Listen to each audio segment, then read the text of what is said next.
নমস্কাৰ বন্ধু বান্ধৱীসকল পুনৰবাৰ আন এটা ভিডিঅ'লৈ আপোনালোক সকলোকে স্বাগতম জনালোঁ। আজি আমি কথা পাতিম আসাম ডাইৰেক্ট ৰিকুৱাৰমেণ্টৰ যিটো আমাৰ 2 ছেপ্টেম্বৰ তাৰিখে আপোনালোকে সকলোৱে গম পাই চাগে যে এডমিট কাৰ্ড যিটো পাব্লিছ কৰা হৈছে সেই এডমিট কাৰ্ডৰ কি ইম্পৰ্টেণ্ট এনেকুৱা কথা আছে যে যিটো নেকি আমি জানিব লাগে আৰু যিটো নেকি আমাৰ এক্সামৰ একেবাৰে ইম্পৰ্টেণ্ট হ'ব। চ' সেইটো বিষয়ত আজি আমি কমপ্লিটলি ইয়াত ডিছকাছ কৰিম। চ' বলক তেতিয়াহ'লে ভিডিঅ'টো আৰম্ভ কৰোঁ। ভিডিঅ'টো আৰম্ভ কৰাৰ আগতে আপোনালোকক ক'ব বিচাৰিছোঁ আপোনালোকে ভিডিঅ'টো চাই কিন্তু আপোনালোকে লাইক নাইবা ছাবস্ক্ৰাইবটো নকৰে। অনুগ্ৰহ কৰি যদি আপোনালোকে ভিডিঅ'টো ভাল পায় তেতিয়াহ'লে এটা লাইক আৰু এটা ছাবস্ক্ৰাইব কৰি দিয়ে যে। চ' আহক এতিয়া আমি ভিডিঅ'টো আৰম্ভ কৰোঁ। চ' আপোনালোকে ইয়াত দেখা পাইছে যে এডমিট কাৰ্ডৰ যিটো আমাৰ পিছৰ পেজটো হয় সেই পেজটো আপোনালোকে স্ক্ৰীনখনত দেখা পাইছে। স্ক্ৰীনখনত আপোনালোকে লক্ষ্য কৰিব পাৰিছে যে ইয়াত আপোনালোকে প্ৰথমতে যিটো পেপাৰ হয় পেপাৰটো আপোনালোকৰ লিখা আছে পেপাৰ 3 আৰু যিটো ডেট হয় সকলোৱে জানে যিটো 15 তাৰিখে আমাৰ এইটো এক্সাম হ'ব আৰু যিটো এক্সামৰ টাইম হৈছে টাইমটো আপোনালোকে সকলোৱে চেক কৰি চাব পাৰে যিটো আপোনালোকৰ লিখা আছে 10:30 পৰা 1:30 বজালৈকে। ঠিক আছে। চ' এতিয়া টোটেল কুৱেশ্যন আপোনালোকে সকলোৱে জানে 150 টোটেল কুৱেশ্যন হ'ব যিটো নেকি প্ৰত্যেক কুৱেশ্যনত 1 নম্বৰকৈ আপোনালোকৰ মাৰ্ক থাকিব আৰু টোটেল মাৰ্ক হ'ব 150 নম্বৰ। চ' আপোনালোকৰ যিবোৰ ইনষ্ট্ৰাকশ্যন হয় সেইবোৰ মই এটা এটাকৈ আপোনালোকক কমপ্লিটলি কৈ দিছোঁ যিটো নেকি প্ৰথমবাৰ এইবাৰ এক্সাম দিব তেখেতসকলৰ বাবে বহুত ইম্পৰ্টেণ্ট আৰু যিসকলে অলপ অসুবিধা হৈছে ইনষ্ট্ৰাকশ্যনখন পঢ়াত নাই বা ইনষ্ট্ৰাকশ্যনখন বুজি পোৱা তেতিয়াহ'লে তেখেতসকলৰ বাবে এই ভিডিঅ'টো বহুত ইম্পৰ্টেণ্ট হ'ব। চ' মই একেবাৰে সহজ পদ্ধতিত আপোনালোকক এই ইনষ্ট্ৰাকশ্যনখন আপোনালোকক বুজাবলৈ চেষ্টা কৰিম। চ' প্ৰথমতে কৈছে যে no candidate will be allowed to appear in the examination hall without admit card. So আপোনালোকে ইয়াত ক'ব বিচাৰিছে যিখন আপোনালোকে এডমিট কাৰ্ড পাইছে সেই এডমিট কাৰ্ড অবিহনে কেতিয়াও আপোনালোকক এক্সামিনেশ্যনৰ চেণ্টাৰত আপোনালোকক প্ৰৱেশ কৰিব নিদিয়ে। চ' আপোনালোকে একেবাৰে ইম্পৰ্টেণ্ট কামটো হৈছে আপোনালোকৰ এডমিট কাৰ্ডখন আপোনালোকে এক্সামত যোৱাৰ আগতে আপোনালোকে প্ৰিণ্ট আউট কৰি সেই এক্সামত আপোনালোকে এডমিট কাৰ্ডখন লৈ যাব লাগিব। চ' নেক্সটটো হৈছে there will be one single OMR answer sheet with preprint roll number, photo and signature for all the questions. No extra answer sheet will be provided during the examination. Before starting use of the OMR answer sheet, candidate has to ensure that the sheet belongs to him her only. ইয়াত আপোনালোকক ক'ব বিচাৰিছে যে আপোনালোকক যিখন OMR sheet দিয়া হ'ব সেইখন আপোনালোকক OMR sheetত আপোনালোকৰ নাম আপোনালোকৰ ফটো আপোনালোকৰ চিগনেচাৰ থাকিব। চ' আপোনালোকে চেক কৰি চাব যে আপোনালোকৰ তাত নাম চিগনেচাৰ আৰু ফটো আছেনে নাই আৰু সকলোকে ক'ব বিচাৰিছোঁ যে আপোনালোকে OMR sheet যিটো হয় সেইটো ফিল আপ কৰোঁতে অলপ ভালদৰে সাৱধানেৰে কৰিব লাগিব কাৰণ যদি OMR sheetখন আপোনালোকৰ বেয়া হয় আপোনালোকে ভুল কৰে OMR sheetখন ফিল আপ কৰোঁতে তেতিয়াহ'লে আপোনালোকে এক্সামত নেক্সট বেলেগ এখন OMR sheet আপোনালোকে নাপাব। চ' আপোনালোকৰ 3 নম্বৰটো হৈছে the candidate should make sure that the corresponding question booklet is properly written stated in the OMR answer sheet by him her. For example, if the candidate gets question booklet code A, then she should fill up A in the box provided in the OMR answer sheet and also say that the circle A in the OMR answer sheet. মানে ইয়াৰ পৰা আপোনালোকক বুজাব বিচাৰিছে যে যিসকল কেণ্ডিডেটে exam দিব তেখেতসকলৰ সকলোৰে এটা এটা এক্সট্ৰা আপোনালোকৰ যিটো OMR sheet হয় সকলোৰে বেলেগ বেলেগ OMR sheet থাকিব। যদি আপোনালোকৰ OMR sheet আপোনালোকে কুৱেশ্যন বুকলেট আপোনালোকে A পাইছে নাইবা B পাইছে নাইবা C পাইছে নাইবা D পাইছে যিটো আপোনালোকে ৱৰ্ডৰ আপোনালোকে এনচাৰ শ্বীটটো পাইছে নাইবা কুৱেশ্যন শ্বীটটো পাইছে সেই কুৱেশ্যনটো যিটো আপোনালোকে A B C D আপোনালোকৰ থাকিব তাৰে যিটো আপোনালোকে পাইছে সেইটোহে আপোনালোকে বুকলেট এনচাৰ শ্বীটত আপোনালোকে ফিল আপ কৰিব লাগিব আৰু এনচাৰ শ্বীটত ফিল আপ কৰোঁতে আপোনালোকে সাৱধানেৰে কৰিব লাগিব। যদি আপোনালোকৰ ভুল হয় তেতিয়াহ'লে আপোনালোকে বেলেগ এনচাৰ শ্বীট নাপায়। আহক এতিয়া আমি নেক্সট 4, 5, 6 পইণ্টত কি আপোনালোকৰ ইনষ্ট্ৰাকশ্যন লিখা আছে সেইটো চাই লওঁ। 4, 5, 6ত আপোনালোকৰ ক'ব বিচাৰিছে যে আপোনালোকৰ যিটো নেকি এনচাৰ শ্বীট আপোনালোকৰ দিয়া হ'ব নাইবা কুৱেশ্যন বুকলেট আপোনালোকে ৰিচিভ কৰিব যদি সেই এনচাৰ শ্বীটটো আপোনালোকৰ কিবা ডেমেজ থাকে তেতিয়াহ'লে আপুনি 5 মিনিটৰ ভিতৰত তাত থকা ইনভেজিলেটৰক আপোনালোকে জনাব লাগিব।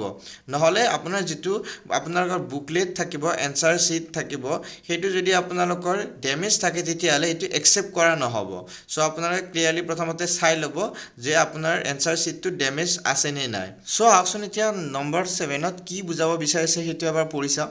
Every candidate has to carry at least one photo identity card issued by governmental authority for matching photo with name such as Aadhaar card, PAN card, driving license, voter ID card etc. মানে আপোনালোকে সকলোৱে সুধি আছিল যে আপোনালোকে কি documents আপোনালোকে নিব পাৰিব সো ইয়াত সেই বিষয়ে 7 নম্বৰ পইণ্টত আপোনালোকৰ লিখা আছে যে আপোনালোকৰ ডকুমেণ্টছ যিটো আপোনালোকৰ আইডেন্টিটি প্ৰুফ হ'ব আইডেন্টিটি প্ৰুফ হোৱাৰ বাবে আপোনালোকে Aadhaar card PAN card driving licence voter ID আপোনালোকে নিব পাৰিব যিসকলে সুধি আছিল যে ডমিচিয়েল নাইবা পিআৰচি লাগিব নেকি সো ইয়াত কোনো ধৰণৰ ডমিচিয়েল নাইবা পিআৰচি মেনশ্যন কৰা হোৱা নাই সো আপোনালোকে ডমিচিয়েল নাইবা পিআৰচি এইবোৰ নিব নালাগে আৰু আপোনালোকে দুখন নাইবা এখন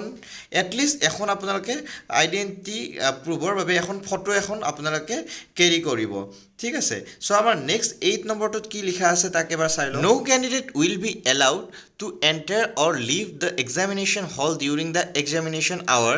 unless directed to do so. She is allowed to bring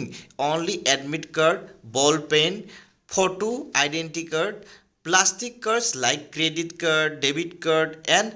minimum cash inside into the examination hall only. So আপোনালোকে সকলোৱে সুধি আছিল যে এক্সামিনেশ্যন হলত আমি প্লাষ্টিকৰ বটল নাইবা আমি ওয়াচ নিব পাৰিম নে নোৱাৰিম সো আপোনালোকে ইয়াত ক্লিয়াৰলি লিখা আছে আপোনালোকে যি আপোনালোকে মেনশ্যন কৰা আছে সেইবোৰ বস্তুহে আপোনালোকে এক্সামিনেশ্যনৰ যেটো হল হ'ব তাৰ ভিতৰত আপোনালোকে নিব পাৰিব যেনেদৰে আপোনালোকে ইয়াত মেনশ্যন কৰা নাই যে প্লাষ্টিক বটল আপুনি নিব পাৰিব নে নোৱাৰিব নাইবা আপোনালোকে ইয়াত যেটো আপোনালোকৰ ওয়াচ হয় ঘড়ী হয় সেইটো আপোনালোকে নিব পাৰিব নে নোৱাৰিব সো সেইভাবে আপোনালোকক মই এটুৱে কম যে আপোনালোকে যিবোৰ মেনশ্যন কৰা হোৱা নাই সেইবোৰ বস্তু আপোনালোকে নিনিয়াটো ভাল হ'ব আপোনালোকৰ আৰু 9 নম্বৰ আৰু 10 নম্বৰ যেটো পইণ্ট আছে তাত এইটোৱে লিখিছে যে আপোনালোকে যিবোৰ মোবাইল ফোন আপোনালোকৰ বুক পেপাৰ এক্সট্ৰা যিবোৰ আপোনালোকে মেটেৰিয়েলছ লৈ যাব সেইবোৰ এলাউ কৰা নহব লগতে আপোনালোকে যিবোৰ বস্তু লৈ যাব যিবোৰ মেটেৰিয়েলছ লৈ যাব সেইবোৰ আপোনালোকে এক্সামিনেশ্যন চেণ্টাৰৰ আউটসাইডত নাইবা বাহিৰত ৰাখিব লাগিব আৰু যাৰ নেকি বস্তুবোৰৰ কোনো ৰিস্ক তেখেতসকলে নলয় সো আপোনালোকে যেটো ওন ৰিস্কত আপোনালোকে বস্তুবোৰ ৰাখিব লাগিব সো সকলোকে ক'ব বিচাৰো যে আপোনালোকে যিবোৰ বস্তু একেবাৰে ইম্পৰ্টেন্ট নহয় সেইবোৰ বস্তু নিনিয়াটো মানে ভাল হ'ব আপোনালোকৰ বাবে সো আৰু দুটা এক্সট্ৰা কোৱেশ্চন যেটো নেকি সকলোৱে সুধি আছিল প্ৰথমটো হৈছে আপোনালোকে যেটো এক্সামিনেশ্যন হল তাত আপোনালোকে বেল্ট নাইবা ইয়াৰিংছ আপোনালোকে এইবোৰ পিন্ধি যাব পাৰিবনে সো আপোনালোকক জনাব বিচাৰিছো যে বেল্ট নাইবা ইয়াৰিং নাইবা আপোনালোকৰ যেটো আপোনাৰ আঙুঠি হয় সেইবোৰ আপোনালোকে পিন্ধি নোযোৱাটো আপোনালোকৰ বেটাৰ হ'ব কাৰণ যদি চেকিংত আপোনালোকে ষ্ট্ৰিক হয় তেতিয়া হলে এইবোৰ আপোনালোকক ভিতৰলৈ নিব নিদিয়ে সো আপোনালোকে এইবোৰ নিনিয়াটো বেটাৰ বুলি মই ভাবো নেক্সট আমাৰ 12 নম্বৰত আপোনালোকে লিখা দেখা পাইছে যে read the question carefully before the marking the answer in the appropriate circle naiba bubble of the OMR answer sheet as wrong answer and multiple answer against one question will attract negative mark ইয়াত আপোনালোকক জনাব বিচাৰিছে যে আপোনালোকে মনত ৰখাটো দৰকাৰ যে আপোনালোকৰ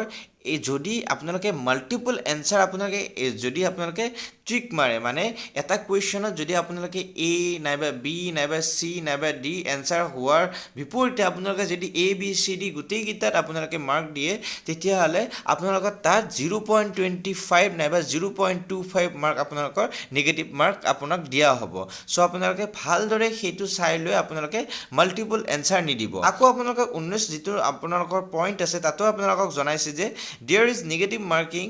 of 0.25 marks per question for wrong answer as well as selecting more than one option of question so আপোনালোকে ইয়াতো আপোনালোকক ভালদৰে জনাইছে যে 0.25 মাৰ্কস আপোনালোকৰ নেগেটিভ মাৰ্কস থাকিব সো আপোনালোকে ভালদৰে চাই চিন্তি আপোনালোকে এনসাৰবোৰ দিব আৰু আমাৰ আজি লাষ্ট যেটো ইম্পৰ্টেন্ট পইণ্ট হৈছে হেতু হৈছে 20 নম্বৰ পইণ্ট যত আপোনালোকক কৈছে যে আপোনালোকৰ যেটো পেপাৰৰ ল্যাঙ্গুৱেজ হ'ব হেতু আপোনালোকৰ মাল্টি ল্যাঙ্গুৱেজ হ'ব যেনেদৰে আপোনালোকৰ আসামিজ বেংগলী বড়ো